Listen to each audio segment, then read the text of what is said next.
영mol로 더웠던다고 언니가 다 선배 땅 거일진 앉아가 말라 야친다고 나가 양산했다 봐. 먹댕개가 만다다 어리고 먹서집에 가르산다.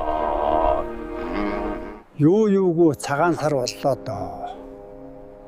Засагтан аймаг Элдэн түшээ хошууны тэргүүн зэргийн тайж Дөвчин мэжид Балвэ гомбо зайрангэгч бий билээ. Эдүгэ миний бие богдгэгэнд ширхэнцэг хэвийн боо өргөхөөр явж байна. Чухам учрыг дараа хэлэмц. Би хоёр зарцынхаа хамт явж байна да. Нэг нь энэ. Нэр нь Боролдой. За тийм ээ. Өндөр дээд эзний өчүүхэн дорд хамжлага Боролдой гэгч бий билээ.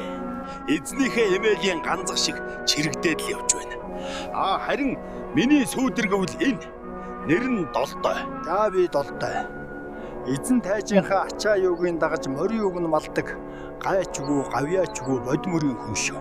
Харин эзэн дээдсийнхээ ачаар ширхэнцэг хэвийн боо хөргөнгээ богдын гэгээнээс адис хүртэх нь гэж баярлж явна да.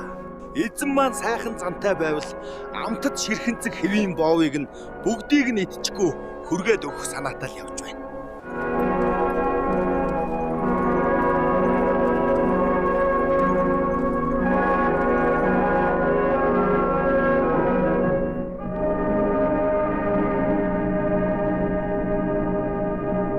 Тайж та гандангийн уламжлалт аргаар шар тосонд багсарсан амт тансаг ширхэнцэг хэвийн боо авчирчээ. Иймийн учир зэрэг нэмхийг бодож үзье. Монгол түмний буян дэлгэрэх болтугай. За. Богдын боо хүрэх газраа хүрчлээ. Харин та боовоо яаж авахыг энэ Долдой хэлж өгнө. За би хэлж өгье дөө. Энэ доор харагдаж байгаа утсаар залгаад аваарай. Ширхэнцэг хэвийн боо шүү.